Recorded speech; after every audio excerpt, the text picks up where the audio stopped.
By the way, I apologize about the noise in the background. One of my neighbors is clearly doing some building work, and I live in London, so it's impossible to escape the noise. Hello there, it's Samantha. Welcome back to my channel. Or here, hi, my name is Samantha, as I just said, and this is my channel where I talk all about books. Today I'm coming to you with the mid-year book freakout tag. I think I've done this video every single year since 2016. I'm not entirely sure though, but I'm always late. Like I normally post it in at least August. I'm pretty sure last year I posted it like mid-September. Anyway, so I'm trying to actually post it on time this year, but I will link all of my previous ones down below in case you're interested in hearing my answers to all these questions from previous years. It's a great tag. So far this year I've read 35 books, which is not too shabby. I'm pretty happy with that because I'm pretty sure last year I read 38 books in the whole year. So the fact that we're only halfway through and I've already read 35 is pretty great. Let's just get into the questions. If you are like an avid watcher of my channel and you think you know what my answers are going to be, guess. I'd love to know what you think. The first question is, what is the best book you've read so far this year? And for that one, I'm going for one which I have talked about a lot recently, so I'm sorry to mention it again. I will only mention it briefly. The actual best book I've read this year is probably the answer to the next question. So this is like the second best book I've read this year, and that is The Book Thief by Marcus Zusak. How many times have I mentioned this on my channel recently? I don't even know. The Book Thief is beautifully written. It's very emotional. This isn't the last time you're going to hear about it in this tag, so I'm not going to give it any more screen time. Just know that this book is really freaking good. The next question is the best sequel you've read so far in the year. So for this one, I'm going for the third and final book in a series, and this is probably the best book I've read this year, but I didn't want to say it for the first question because obviously it's the answer to this question, and that is The Toll by Neil Shusterman. I know I talk about this series all the time, but honestly, if you have not read the Scythe trilogy yet, I don't know what you're doing with your life. It is by far, okay, maybe it's not the best trilogy I've ever read. I don't know. The other one, which is like my top trilogy, is The Infernal Devices, but I haven't read that since 2014. So I don't actually know what the winner is, if it's this series or The Infernal Devices. But regardless, this is one of the best trilogies I've ever read. It's one of the best dystopians I've ever read. And I don't really read dystopian anymore. I kind of hate it because it's all like end of the world-y sort of, and everything's shit, and it's like, this is what the world's already like. But yeah, this series is just so clever. I love it.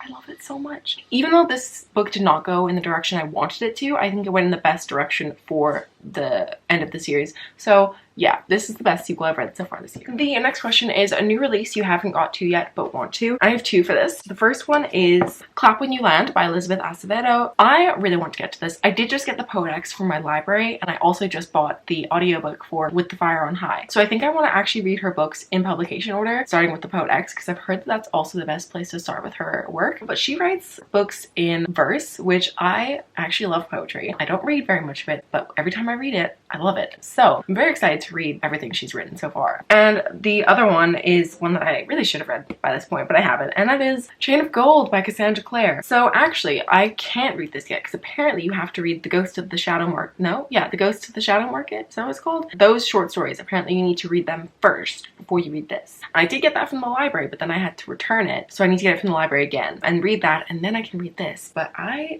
want to know. I want to know what everyone's talking about. The next question is most anticipated release for the second half of the year, and I actually have three. Two of them have already come out in the US/Canada. I don't know, in some parts of the world, two of them have already come out, but they have not come out in the UK, which is very annoying, and they don't come out until July. So assuming I actually post this when I plan to post it, they're not out yet in the UK. So I'm still waiting for them impatiently. So the first one is You Should See Me in a Crown by Leah Johnson. This book sounds so freaking good. It's like about this girl, and she basically wants to become prom queen because I think she gets like a scholarship or something like that if she wins. So she is competing against this other girl to become prom queen, and then they fall in love, and I'm so excited. I think it just sounds so fantastic. The other one, which isn't out yet in the UK, is A Song of Wraiths and Ruin by Roseanne A. Brown.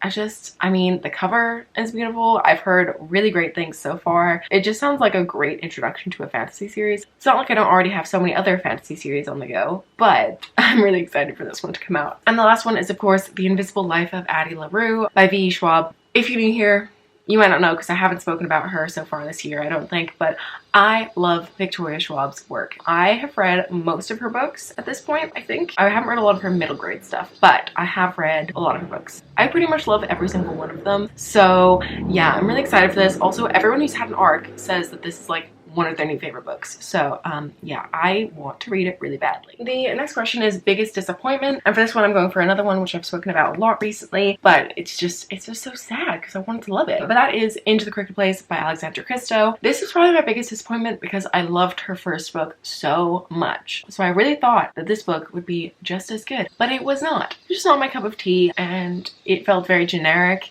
Yeah, I gave it 2 stars. I actually am going to be unhauling it. Yeah, it was my biggest disappointment probably. The next question is biggest surprise. So I have 2 books for this. One of them is like a positive, like happy surprise, and one of them is like a negative surprise, kind of like the disappointment question. So my biggest surprise in terms of disappointment was Night Film by Maurice Pessel. I hated this and I thought I would love it because everyone talks about how much they love it. And then I was really surprised when I started reading it and I was like, this is not good. So yeah, that's my answer for that one. And in terms of a positive surprise, I have The Ballad of Songbirds and Snakes by Suzanne Collins. I was not very interested in this at all. I've heard a lot of mixed reviews, but I actually really enjoyed this book. I ended up giving it 3.75 or 4 out of 5 stars. I really enjoyed it. I thought it was really interesting and I loved her commentary on human nature. So yeah, this was a really good surprise. But I actually really enjoyed this. The next question is favorite new author, and that can be new to you or debut author. So for this one, I'm going for Marcus Zusak. So far I've only read The Book Thief, but I loved it and I really loved his writing style and his ability to just write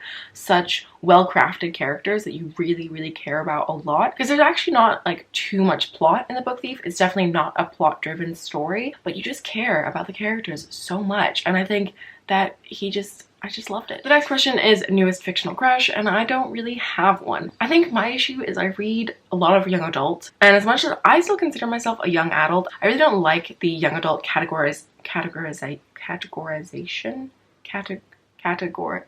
I really don't like the way that we categorize young adults as kind of like teens, because I am 21 years old. I still feel like a young adult, and I know that like my age range is kind of like new adult, but I haven't found a lot of new adult that I like. Anyway, so I just think that the young adult category is not, I just don't know how well thought out it is, because it, you know, young adult can be like 13 to 18, and I just don't understand why that's young adult, because to me that isn't. Anyway, that's a whole different conversation to have another time. But yeah, I read a lot of young adult or teen. I'm gonna call it teen because I'm still a young adult. Anyway, I read a lot of teen books, and so a lot of the love interests are like 16, 17, and I just, you know, I don't feel the same way I do about them now that I did when I, you know, read like The Mortal Instruments and I became obsessed with Jace Herondale. So yeah, I don't feel the same way as I used to because I'm old. The answer I did originally put down was actually from a TV show, but I did start rewatching The Vampire Diaries in January,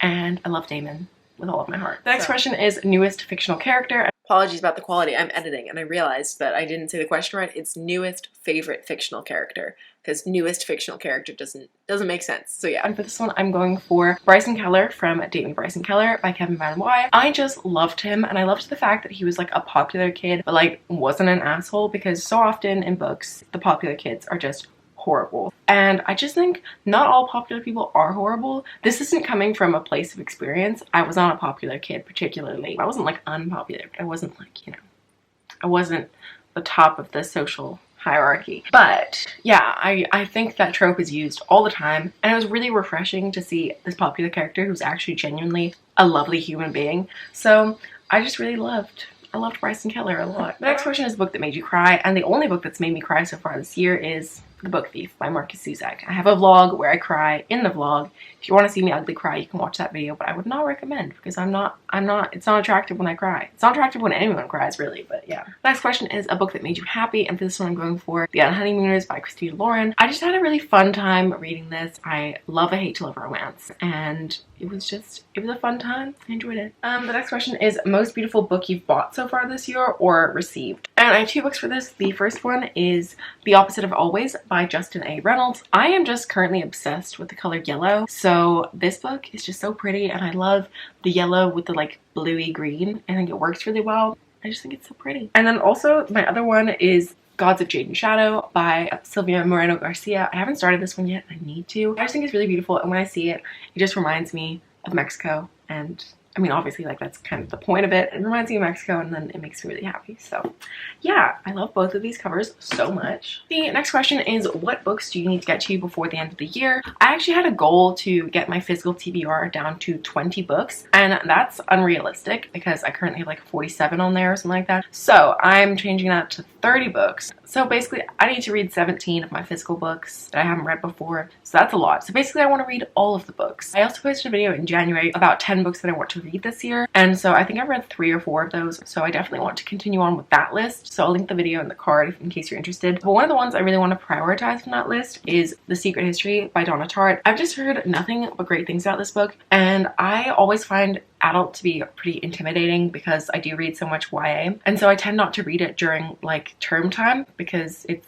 more difficult to read typically than young adult. And so I really want to read this over the summer before I go back to university because I still have 1 year left, because I just think that once I go back to university then I won't read it. So I really want to get to this very soon. And I also have 3 books that I'm gonna probably read around October, November time. So I want to reread A Number in the Ashes and A Torch Against the Night by Salma Tahir, and then finally read for the first time A Reaper at the Gates, and then I will be all ready for the last book to come out in December. So yeah, I really want to reread this series. I really love it. And the last question, which actually a lot of people miss out this question. I've been watching quite a few people do this video and they haven't been answering this one, and that is your favorite book community member. So I have 3 booktubers to talk about, so I will link them all down below and you should definitely go check them out. The first one is Elena from Elena the Great. I've actually been subscribed to her for quite a while, but she stopped making videos for a long time and she restarted again earlier this year, and I just love her videos. She makes really interesting discussion videos about various topics, and I just love every single video she posts pretty much. So yeah, I would definitely recommend her. She's fantastic. All these people are, obviously, otherwise I wouldn't be recommending them. Next is Mel from The Bookish Mel. I recently found her channel. Well, actually, she found me first, and then I went and checked out her videos and was like, wow, we have really similar reading tastes. So I subscribed, of course. I love her videos a lot. And as I said, we have really similar reading tastes. So I just highly recommend her, especially if you have a similar reading taste to me. And then the last one is someone who's very new. She's only posted like 3 or 4 videos. And I have mentioned her before, but I want to just mention her again because I want her to get to the exposure that she deserves. And that is Deja from Deja's Book World. As I said, she's pretty new here, but she actually said that she used to make videos a long time ago and then stopped and has now just restarted. But I really like what she's posted so far, and I think that we are going to see great things from her, or continue to see great things from her. So yeah, you should definitely go check her out as well. And that's the end of this tag, so I'm gonna go. But thank you so much for watching this video. I hope you liked it. If you did, please give a thumbs up. If you're new here, feel free to subscribe down below, and I will see you very soon with another video. Bye.